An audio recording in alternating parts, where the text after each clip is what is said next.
Ouais, bonjour à tous. Bon, une vidéo pas très longue qui va faire une quinzaine de minutes.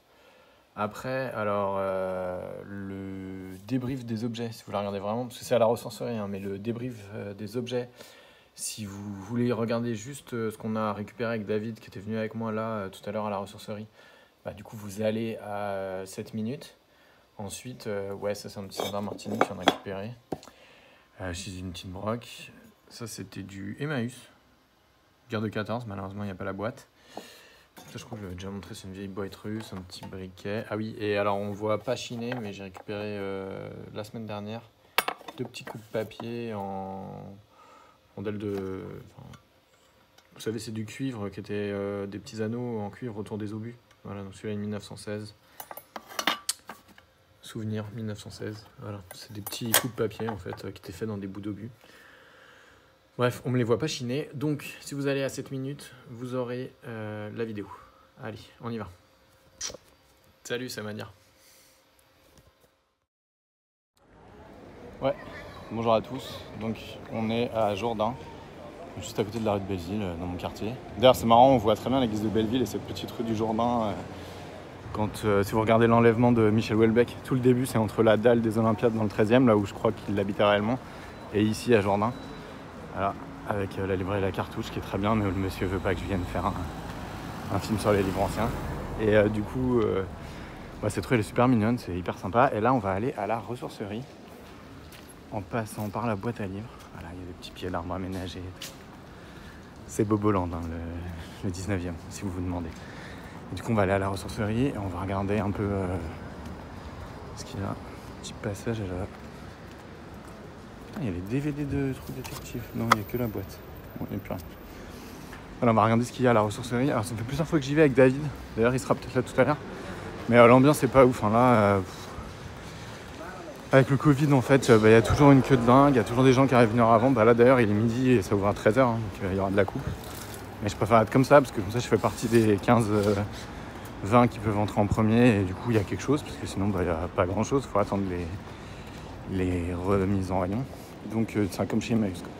Et en plus, l'ambiance, c'est un peu pas très sympa. C'est des gens qui reviennent surtout acheter de la vaisselle, des trucs pour faire des brocantes derrière. Et ça pousse, ça questionne, qui est devant moi, qui est arrivé là, machin, tu risques pas et tout. Enfin bon, bref. Qu'est-ce que vous voulez, c'est un peu le truc de... Ouais, c'est un magasin de seconde main qui, ça y est, comme les Emmaüs, en plus, comme il n'y a pas de brocante, il est investi par tous les mecs qui vivent de la bidouille, tous les petits gens de la misère à Paris, quoi. Donc là, on va voir, j'espère qu'il n'y a pas trop de monde. Et puis on va voir si on trouve des trucs. Après, en fonction si je peux filmer, si l'ambiance n'est pas trop glauque, je filme.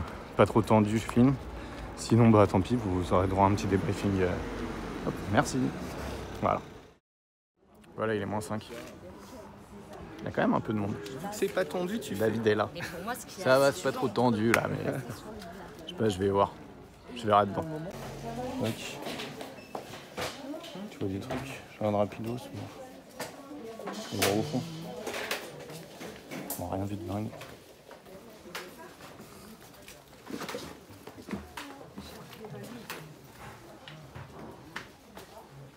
Commencer par nous.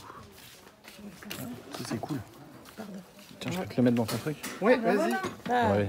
Tiens, ça c'est joli aussi la tasse. Ouais, je trouve joli avec la Non, soupe. la soupe. Ouais. Ah bah c'est... Ah, tu l'avais vu? Hop, Ouais, j'avais vu. Hop. Oui, je vais avancer. Hop. Vas-y.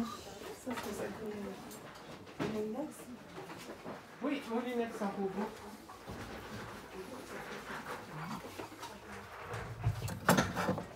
Bon, ça c'est que de lait pas vieux. Qui s'est affaissé. Tac, tac.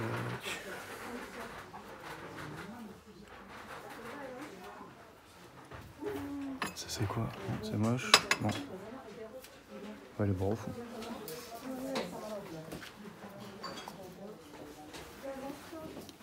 Oh, pardon madame. Merci.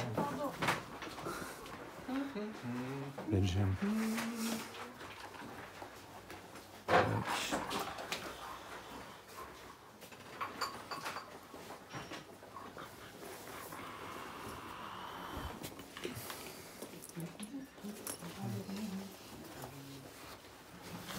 cendrier du 26.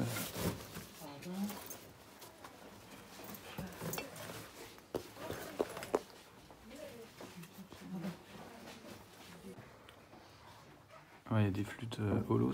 Il y a alto, ténor, soprano. Collecte complète à 5 balles la flûte, c'est pas cher. Il y a des jolies flûtes, mais elles partent pas.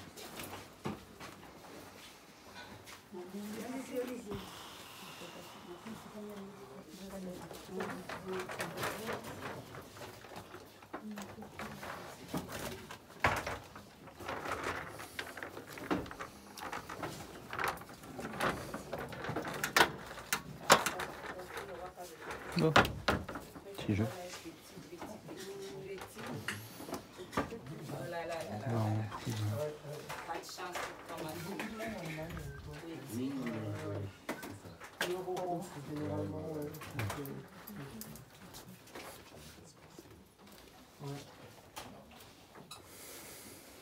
J'ai vu une fauteuil. Oh, pardon. On est... en papier. Donc, 25 €.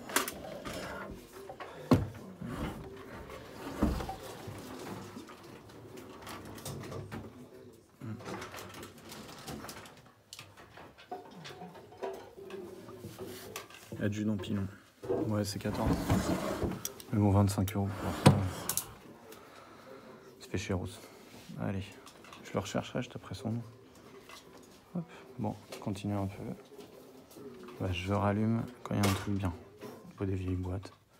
Enfin, c'est toutes des marques archi connues. Fleuret. Allez, on va continuer. Ça, c'est du rangement médical. Les culottes, je sais pas, elles sont toutes numérotées. 1, 2, 3, 4, 5, 6. Je vais regarder ce que c'est le marquage.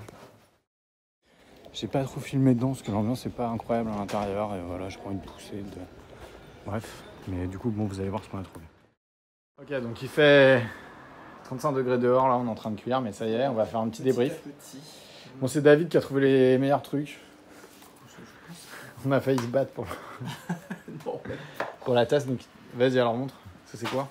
C'est un livre sur l'histoire de la ville de Vichy. Ouais, avec des hors-textes quand même. Ah oui, un petit plan. Avec des illustrations qui doivent dater. C'est 1880, non? Je sais pas. Pas du tout, il date d'après le dernier recensement. Je vois que il y a eu du 1931. Ah ouais? Oui, j'ai vu, donc ça doit dater avec ce type comme de ça, photo. Ah oui, non, oui. Ce type de photo, donc ça doit dater une étude géographique. D'accord. Ouais. Ah, il y a la démographie, il y a plein de trucs. Voilà, l'historique de la ville de Vichy depuis les origines, avec son évolution évidemment au 19e siècle. Mais j'ai renversé le petit. Ok, et alors la tasse. J'ai vu David, j'ai attrapé la soucoupe quand David avait déjà la tasse en main. Donc, la porcelaine de Paris. Ouais, donc ça c'est porcelaine de Paris, ouais, clairement. Ça fait plusieurs fois qu'ils ont de la porcelaine de Paris. Il y avait une grosse théière mais qui n'était pas très jolie avec des fleurs. Et alors ça c'est à mon avis romantique quoi. 1820, 1830, peint à la main. Oh, les chapeaux ils font même 18e. Il y a le même type de silhouette sur les assiettes en verre. Après je pense pas que ce soit 18e. Non. Je sais pas, il y a un truc qui... l'épaisseur de la porcelaine, la coupe un peu... Pour moi, ça, c'est 1830. Ouais, c'est... Vous voyez, la dorure aussi qui s'est usée un peu comme ça, en s'estompant. Pour moi, c'est 19e. Mais c'est joli. Ça, franchement, c'est une petite pièce à 100 €, quoi. Donc, ouais. Voilà. Après, moi, je me suis alourdi. Donc, de la musique. Des bouquins de musique. Ah, Secret de chanson, le journal de Kurt Cobain, le journal une biographie de Jim Morrison. C'est pour ma petite culture musicale pop. Après, il y a beaucoup de bouquins cinéma. Donc j'ai pris du Gilles Deleuze, L'Image Temps, un vieux bouquin de Michel Audiard, Vive la France. On verra. Abat le cinéma, Vive le cinéma de Maurice Périssé avec des lettres ouvertes à Godard, etc. Enfin, c'est hyper début 60, début 70. Un petit pamphlet. Histoire d'un film, ça c'était dans les poubelles de la ressourcerie, je pense qu'il y a des trucs qui n'ont même pas atteint la bibliothèque du magasin, mais du coup, voilà, un petit pour... ça c'est marrant, j'aime bien feuilleter ce genre de trucs, souvent il y a des petites anecdotes un peu marrantes de tournage, c'est toujours un peu rigolo. Clap, un numéro spécial Miu Miu, Gérard Depardieu et Woody Allen, je crois que les trois n'ont jamais tourné ensemble. Et voilà, non, c'est rigolo. Ah, les pubs. Il y a une affiche pour... Ah non, c'est juste le... Ouais, il y a une affiche du dernier métro. Voilà. Ouais, c'est franchement rigolo, ça va être sympa à lire. En film encore, le scénario bilingue de The Big Lebowski. Je pourrais aller le mettre aux toilettes et apprendre par cœur des extraits, des dialogues. Un bouquin sur Duguay 3, c'était dans les poubelles. Il n'a pas dilu, je crois pas. Mais bon, ça avait l'air intéressant, c'est marrant, c'est un grand navigateur français. Ah, il y a peut-être un hors-texte là, non, même pas. Rien du tout. Voilà, c'est un NRF quand même. Corsaire et chef d'escadre. Bon, c'est l'histoire quoi. Et puis en BD, il y avait des trucs cool. Un rubrique à braque qui est attaqué, mais qui est en édition originale. Et le cahier est propre, donc de toute façon, ça c'était pareil, c'était poubelle à l'entrée, donc c'est toujours un truc sympa à lire. Je l'ai pas, en plus je dois avoir le tome 1, mais j'ai pas le tome 2. Il y a beaucoup de textes, ça l'a pas empêché de publier. Un GB, ça en plus, celui-là il est pas courant. Pareil, un petit album Charlie Hebdo. Ça c'est vraiment chouette. Un petit Louis Jousse, c'est un Futuropolis années 80, en plus j'adore son dessin. Il a fait des illustrations pour des séries noires. Et il est dans la collection Futuropolis. Police.